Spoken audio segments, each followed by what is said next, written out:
Assalamualaikum warahmatullahi wabarakatuh. Salam sejahtera bagi kita semua. Kembali lagi berjumpa dengan kami di NI Channel. Di kesempatan video kali ini saya akan membahas tentang verbal ijazah di info GTK, di mana ketika kita melakukan verbal ijazah di info GTK ini banyak masalah yang terjadi. Di sini saya akan menjelaskan masalah-masalah yang terjadi dan ada yang gagal melakukan verbal ijazah di info GTK ini. Ada yang ditolak verbalnya, ada yang valid menurut sistem. Nah, di sini banyak masalah yang terjadi ketika kita melakukan verbal ijazah di info GTK ini. Nah, saya akan jelaskan terlebih dahulu kenapa kita wajib melakukan verbal ijazah. Nah, di sini verbal ijazah itu penting dilakukan di info GTK untuk kebutuhan atau keperluan tertentu yang nantinya dibutuhkan. Nah, di sini terutama yang ingin mendaftar P3K. Biasanya kalau verbal ijazahnya belum selesai atau belum valid ataupun ditolak, itu tidak bisa mengikuti pendaftaran P3K untuk tahun 2023 ini. Nah, di sini saya akan membagikan masalah-masalah yang terjadi ketika kita melakukan verbal ijazah di info GTK ini. Namun sebelum saya lanjut, seperti biasa, bagi teman-teman yang baru menemukan channel ini, jangan lupa di subscribe dan menyalakan lonceng notifikasinya, supaya nanti teman-teman tidak ketinggalan informasi terbaru dari channel ini. Oke, lanjut berikut ini. Nah, di sini sebelumnya saya sudah membuka info GTK dan saya sudah melakukan login. Contohnya seperti ini. Kemudian kita scroll ke bawah untuk mengecek verbal ijazah di laman info GTK ini. Kita scroll, biasanya verbal ijazah itu ada di bagian paling bawah di info GTK ini. Nah, seperti ini. Kita klik tombol ini untuk verbal ijazah. Jadi untuk melakukan verbal ijazah tinggal mengklik tombol ini. Kemudian kita masukkan nama perguruan tinggi, nama prodi, dan seterusnya kita isi. Nah, di sini contohnya di sini yang ditolak. Saya sudah melakukan verbal ijazah menggunakan metode API atau metode API dan menggunakan metode upload berkas. Di sini dua-duanya ditolak. Contohnya seperti ini. Nah, di sini saya keterangannya verbal dengan metode API atau API tidak valid berdasarkan verifikasi manual. Kemudian ini yang menggunakan metode upload berkas tidak valid juga berdasarkan verifikasi manual. Nah, untuk yang metode API yang saya lakukan di sini, masalahnya itu nomor ijazah ini bertanda merah, kemudian nama juga bertanda merah. Di sini nomor ijazahnya katanya tidak sesuai dan namanya tidak sesuai dengan yang ada di Dapodik. Keterangannya kita scroll ke bawah. Nah, di sini ada keterangannya.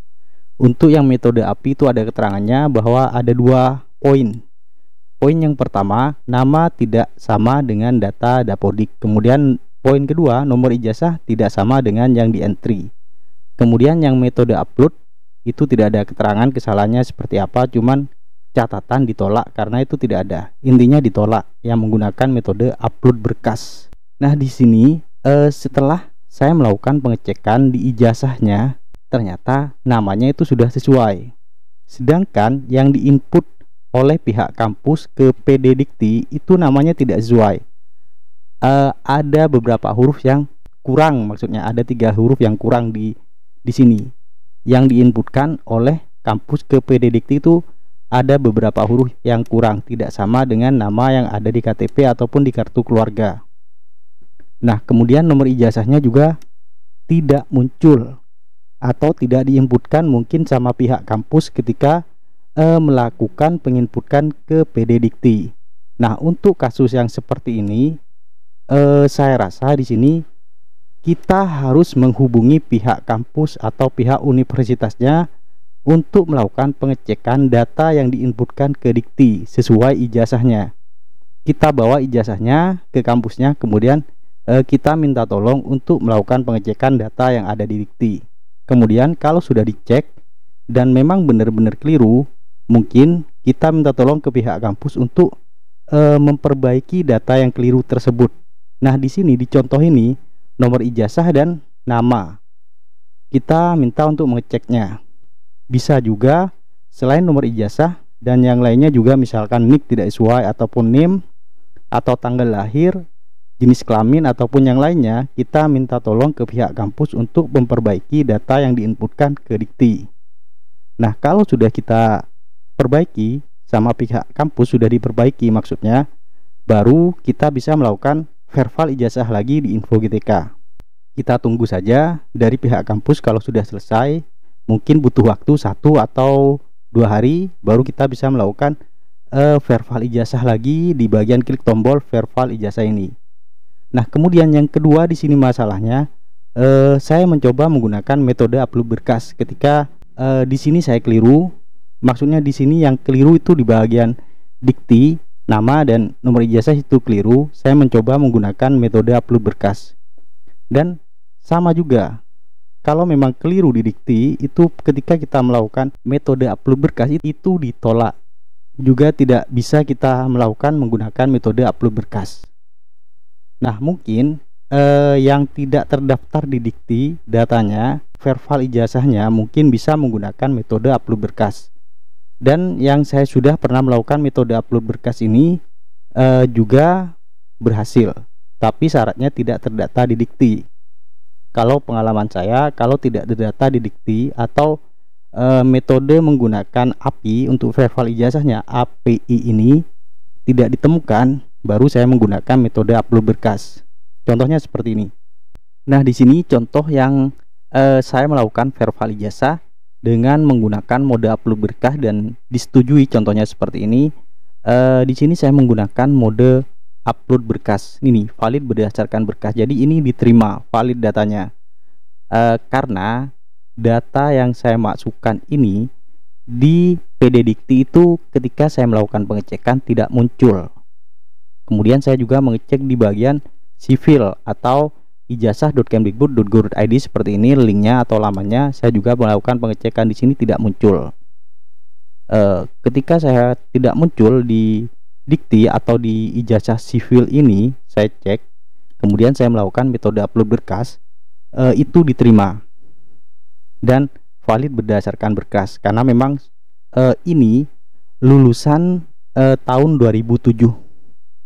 Biasanya kalau lulusan di bawah tahun 2012 itu biasanya kebanyakan tidak terdaftar di Dikti, atau dari pihak kampusnya tidak memasukkan atau mendaftarkan di Dikti. Kalau memang tidak muncul, kalau ada silahkan lanjutkan menggunakan metode API atau API. Nah, ini contoh yang sudah selesai dan valid berdasarkan berkas yang saya sudah mengupload atau verval ijazah menggunakan metode upload berkas. Sedangkan yang masalah seperti ini, ketika dua-duanya ditolak menggunakan metode API dan menggunakan metode upload berkas, ketika kita melakukan klik tombol untuk verval ijazah lagi, itu tidak bisa kita lakukan karena sudah ditolak. Nah, kalau seperti ini, syaratnya kita harus memperbaiki data yang keliru ini ke kampus seperti yang saya jelaskan tadi. Nah, mungkin ada lagi masalah ketika kita melakukan verval ijazah sudah valid menurut sistem, cuman ketika kita cek datanya itu, misalkan jenis kelamin itu tidak sesuai tapi valid, kemudian NIK-nya tidak sama dengan yang ada di KTP, atau namanya keliru atau tanggal lahirnya keliru. Nah, kalau seperti itu menurut saya biarkan saja, asalkan sudah valid menurut sistem atau valid berdasarkan berkas. Tapi kalau memang kita ingin memperbaikinya, kita juga menghubungi pihak kampus atau universitas untuk melakukan perbaikan data-data kita yang keliru di PD Dikti. Sambil kita melakukan perbaikan dengan menghubungi pihak kampus, biarkan saja valid menurut sistem. Kemudian kalau sudah diperbaiki, boleh teman-teman bisa melakukan klik tombol untuk verval ijazah lagi, untuk melakukan verval ulang seperti itu. Kalau memang yakin sudah di PD Dikti sudah berubah dan sudah dilakukan perubahan oleh pihak kampus. Kalau menurut saya biarkan saja, asalkan sudah valid menurut sistem, meskipun nama atau NIK atau tanggal lahir keliru, biarkan saja terlebih dahulu. Yang penting kita sudah bisa melakukan pendaftaran untuk P3K. Nah, untuk berikutnya sambil kita mendatangi pihak kampus untuk memperbaiki data-data kita yang keliru di PD Dikti. Kemudian kalau sudah benar-benar dirubah oleh pihak kampus dan sudah yakin, baru kita melakukan verval ulang lagi untuk verval ijazahnya di info GTK ini. Nah, mungkin demikian yang bisa saya sampaikan tentang verval ijazah di info GTK tahun 2023 ini, yang banyak sekali masalah yang kita temukan ketika melakukan verval ijazah ini. Semoga apa yang saya sampaikan ini bisa membantu teman-teman yang kebingungan atau mengalami masalah di verval ijazah ini. Demikian, semoga apa yang saya sampaikan ini bermanfaat bagi kita semua. Jangan lupa untuk terus mendukung channel ini dengan cara like, comment, share, dan subscribe. Terima kasih. Wassalamualaikum warahmatullahi wabarakatuh.